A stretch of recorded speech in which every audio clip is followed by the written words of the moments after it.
Markaziy Osiyo jadidlarining davlatchiligimiz tarixida tutgan o'rni. Hammamizga ma'lum, Markaziy Osiyo jadidlari davlatchiligimiz tarixida muhim ahamiyatga ega bo'lgan davrda yashadi.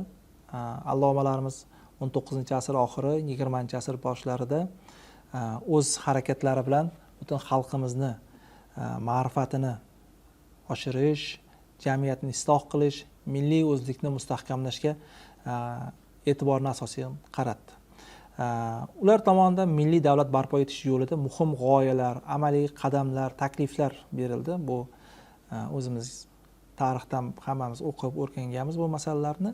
Shu jumladan jadidlar ta'lim tizimini qaytadan, deyarli tubdan yangilash, milliy til va madaniyatni asrash, jamiyatdagi ba'zi xurofiy, bid'at bo'lgan eski urf-odatlarni isloh qilish orqali O'zbekiston, nafaqat O'zbekiston, butun Markaziy Osiyoda davlatchilik asoslarini mustahkamlash uchun o'z hissalarini qo'shdi.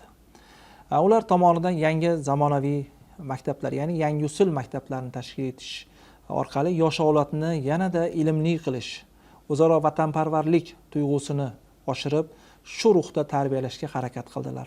Xorijga talabalarimizni o'qishga jo'natdilar. Bu o'z navbatida kelajakda mustaqil davlat qurish uchun zarur bo'lgan professional kadrlarni tayyorlashga xizmat qilishi kerak edi. Shuningdek, jadidlar milliy g'oya ruhiyatini shakllantirish, taraqqiy ettirish, milliy o'zlikni himoya qilish va bunda faol ishtirok etish uchun astoydil harakat qilgan. Matbuot sohasida ham bu masalada faol bo'lganlar. Ularning siyosiy, ijtimoiy fikrlari jamiyatda milliy o'ziga xoslik va davlatchilik tamoyillarini shakllantirishda muhim ahamiyat kasb etgan.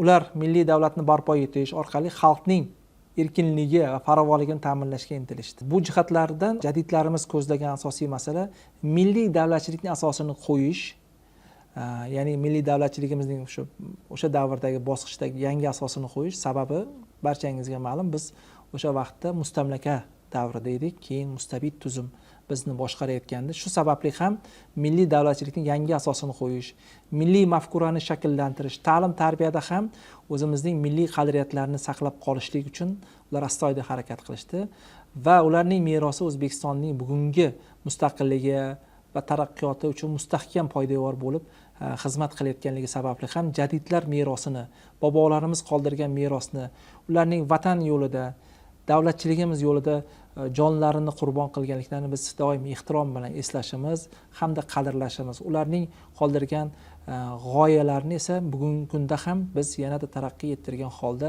davlatchiligimizni rivojlantirishda foydalanishimiz uchun muhim ahamiyatga egaligini e'tiborga olishimiz kerak deb hisoblayman.